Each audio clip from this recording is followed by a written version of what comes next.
it's important that this election actually gets the turnout that it deserves for us to know the true reflection of how the people want to vote. But looking at the trend, it's a country that's tired of election. If you look at how they've been, I mean, there's a decline in the turnout and all of that. So we have been doing some sort of simulation to see what could happen in Ablekuma North, trying to use historical data to actually test what will happen in best case scenario, worst case scenario, and the average. So on average, if we are supposed to use what we know, what happened in 2024, where the turnout was somewhere around 62, but the average is around 68%. If we are using this 68%, then we are expecting that some 4,666 registered voters are expected to go out and vote. Now, per what we are seeing so far, this is a big disincentive, and the projection is that maybe we could have about 62 or 60 turnout. Even the national average was around 64. Now, if you look at the worst case scenario in terms of Ablekuma's history, if you don't go out to vote, the worst case scenario is usually around 57%. How many people will we expect to go out there to vote? 3,991 registered voters. The EC, though, did say they were expecting a little over 6,000 people to go and vote today. So 6,839 total registered voters. How do we reconcile their numbers with what we're seeing now? I mean, this is the test case we are running, the best case scenario, because not all the 6,839 registered voters will go out there to vote. So we are using the turnout to see what could happen in Ablekuma. If we go with the average, then we are expecting 4,999 people to go out there and vote. If 4,666. But if you go with the worst case scenario, where if you check the trend, if you look at this trend, the worst case scenario is 57% in terms of the turnout. How many people are we expecting? 3,999. Best case scenario is when we have 85 people turn out. That has been the best case scenario for Ablekuma North in terms of people going out there to vote, or the propensity to vote. How many people will we be expecting? 5,833. So it will be interesting, all of these scenarios, in terms of both the NPP and the NDC, who will be having majority of these people who will be going out to vote already. Yeah, what's interesting is that it's not just those who come out to vote today who determines who the winner is. Don't forget, these are 19 outstanding polling stations. We already have the result for the remaining, I think, about, is it 200 and something in total? You are the figure guy, So we already have a chunk of what will determine the winner of today's election. And so the lesser number of people who go out to vote, if it's from the NDC side, then it means that they're taking out of the chunk of people who could actually give them that win. And if it's from the NPP side, well, then you know how that goes. Kofi.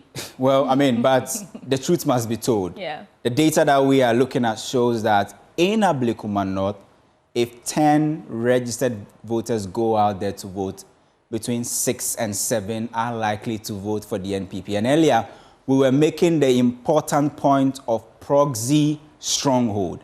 This is a stronghold of the NPP, but what we are learning per the data we have seen is that Ablekuma North could be a proxy stronghold.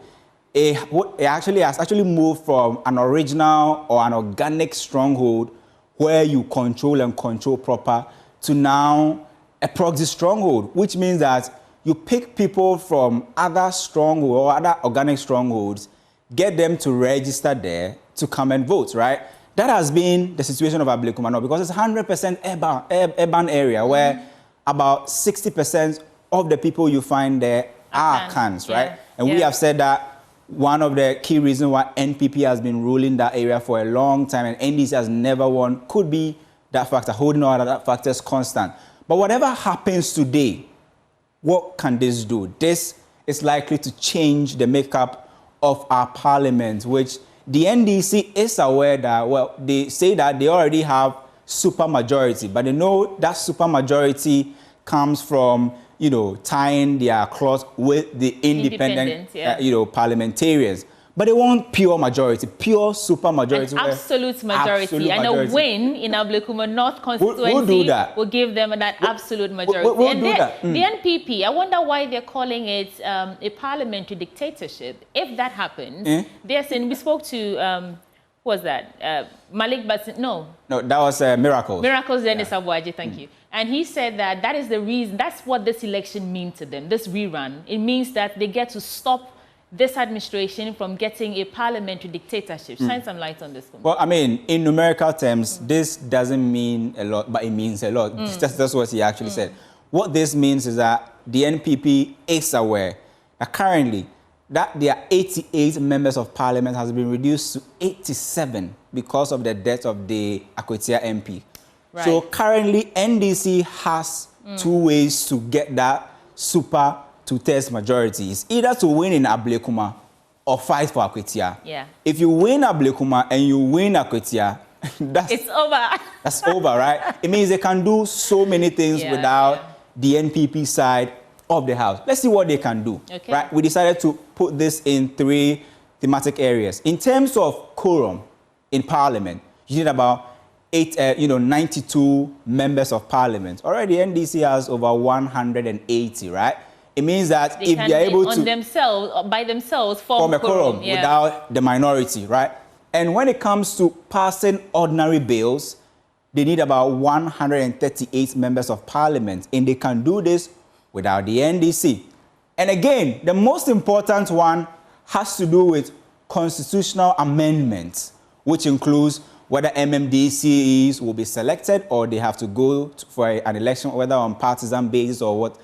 MPP or NDC can actually now do it if they are able to win Ablekuma North with 184. Currently, they have 183. And they said they have the independent guys on their side. That makes them 187, right? But, you know, whenever it comes to two-thirds majority, you need to vote sometimes, right? Yeah. So if you are doing a secret ballot, you simply do not know who has influenced that independent member.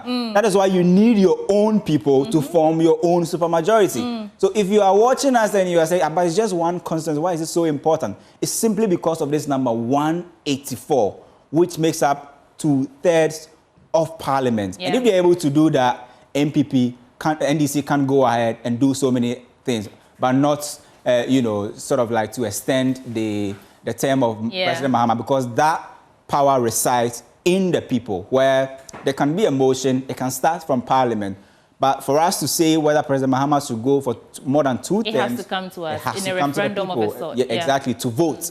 And so, although they will possibly have that 2/3 majority, they cannot do that. But one thing they can also do is that they can impeach the president. But you know that cannot happen, right? Because that's their own precedent.